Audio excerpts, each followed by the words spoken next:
মুকুন্দপুরের একটি ওয়ার্ড অফিসকে ঘিরে হঠাৎই তৈরি হয়েছে তুমুল বিতর্ক।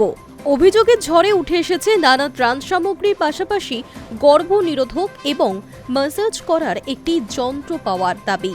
সেই ঘটনাকে কেন্দ্র করে রাজনৈতিক এবং সামাজিক মহলে শুরু হয়েছে বিস্তর আলোচনা। আর সেই বিতর্কের কেন্দ্রে থাকা অনন্যা বন্দ্যোপাধ্যায় অবশেষে মুখ খুললেন, জানালেন তার অবস্থান।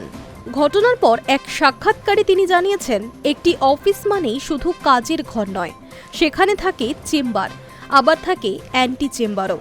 কর্মী, অতিথি কিংবা সহকর্মীদের বসে আলোচনা করা, খাওয়া দাওয়া করা কিংবা বিভিন্ন বিষয়ে কথা বলার জন্য আলাদা জায়গা থাকা অস্বাভাবিক কিছু নয়। সেই জায়গাকে কেউ যদি অন্য অর্থ দিতে চান, তা তার নিয়ন্ত্রণের বাইরে বলেই মন্তব্য করেছেন তিনি।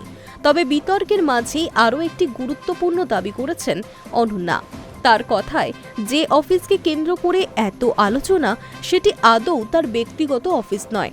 এটি কলকাতা পৌরসভার 109 নম্বর ওয়ার্ডের অফিস, কোনো রাজনৈতিক দলের কার্যালয় নয়। তিনি মনে করিয়ে দিয়েছেন, গত 8ই জুন বোর্ড ভেঙে গিয়েছে, ফলে সেই অফিসের সঙ্গে তার বর্তমান কোনো প্রশাসনিক সম্পর্কও নেই। শুধু জনপ্রতিনিধিরাই নন, পৌরসভার বিভিন্ন সরকারি আধিকারিকও নিয়মিত সেখানেই কাজের সূত্রে যাতায়াত করেন। অর্থাৎ জায়গাটি একটি সরকারি পরিকাঠামো, ব্যক্তিগত ব্যবহারের কেন্দ্র নয়। বিতর্ক আরও ঘনীভূত হয়েছে সোমবার, যখন অভিযোগ ওঠে তালা ভেঙে অফিসে প্রবেশ করা হয়েছে। সেই প্রসঙ্গে অনন্যার বক্তব্য, কোনো পূর্ব নোটিশ ছাড়াই একদল মানুষ সেখানে ঢুকে কিছু সামগ্রী সামনে এনে দেখিয়েছেন, কিন্তু তাতে তার দায় কোথায়, সেই প্রশ্নই তুলেছেন তিনি। তার দাবি, বোর্ড ভেঙে যাওয়ার পর তিনি আর অফিসেই যান না, ফলে বর্তমানে ওই জায়গার রক্ষণাবেক্ষণ ও নিরাপত্তার দায়িত্বও তার উপর বর্তায় না। এরই মধ্যে সামাজিক মাধ্যমে এবং বিভিন্ন মহলে ছড়িয়ে পড়েছে অফিস থেকে গর্ভনিরোধক সহ নানা নিষিদ্ধ সামগ্রী উদ্ধারের খবর। কিন্তু এই অভিযোগকে একেবারেই গুরুত্ব দিতে নারাজ অনন্যা।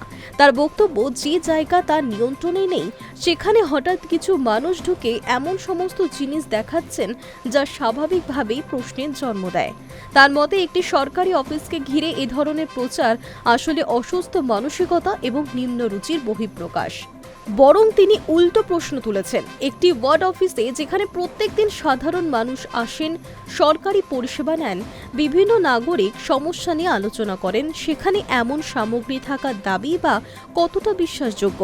অনন্যার মতে, সামান্য বিচার বুদ্ধি প্রয়োগ করলেই যে কেউ এই অসঙ্গতি বুঝতে পারবেন, কারণ এটি কোনো ব্যক্তিগত ঘর নয়, বরং জনসাধারণের জন্য নির্ধারিত একটি সরকারি কর্মক্ষেত্র। Hi news network.